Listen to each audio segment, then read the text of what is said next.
Get ready with me while I address some of the controversy online. There's been a lot and I have not dug my head in the sand. I've been very aware of it and I've been processing. I was invited on a brand trip, and I say brand trip because it was a paid sponsored trip. We stayed specifically at the Outback Hotel. I'll post evidence so that you guys can see, but my deliverables were an educational TikTok, a carousel, and then 1 to 2 stories a day of the activities that we were doing whilst we were there. We had to apply for a media pass. Once we applied, we then had to hope that we would get accepted. This then meant that we could film in certain areas of the national park, but we still had to get an in-person brief to fully understand and comprehend what we could and couldn't do. Within that briefing, we were told what was acceptable to film and what wasn't. Obviously, we were told that we couldn't film sacred sites. I'll give you an example. When we were filming Uluru, you had to make sure that the shade was on the left side because the honeycomb is sacred. We were then given a WhatsApp phone number which had a direct line to a member of the national park, and every single thing that we posted went through them and got approved first. Specifically, it was around Uluru, it was around Catatuta and any of the national park, but I was so nervous and all the creators there were so nervous that we basically sent every single piece of content that we had through for approval. And some things didn't get approved, so they never got posted. I did post an outfit of the day. If I could go back in time, what I would change is making sure that I had more educational content ready before I started posting more organic content. It definitely came across like only organic content was coming out and nothing educational. Now, Explore Uluru is the brand that hand selected the influencers.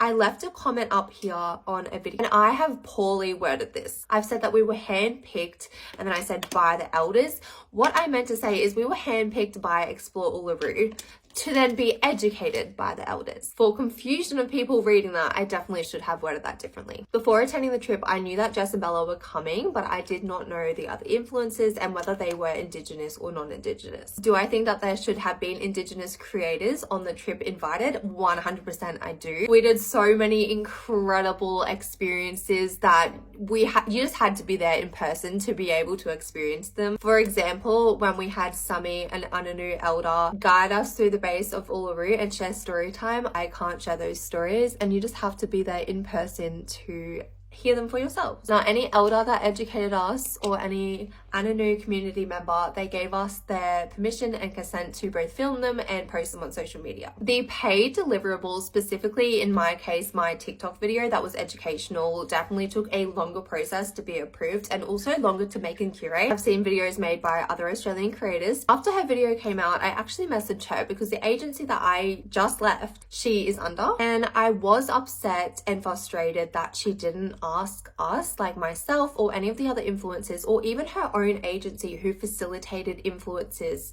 to go on that brand trip. And you can see this here. It's my very first message that I've ever sent her in the history of existence. I did message her this and I can show you the screenshot here. I will just be fully transparent and I will show you every single text that I sent her prior to her deleting her video. Pause to read. So I do believe, allegedly, that her agency did ask her to take the video down. That may be the reason why. Did receive a lot of hate comments, and I say hate comments because those were the only comments that I was deleting. I was getting DMs with death threats. I was getting DMs being told I should go myself. I was getting DMs and comments in my videos saying that they hope I miscarry. All for horrible things that no human has the heart to tolerate. Being pregnant, being young, being a mother. I'm not made of steel.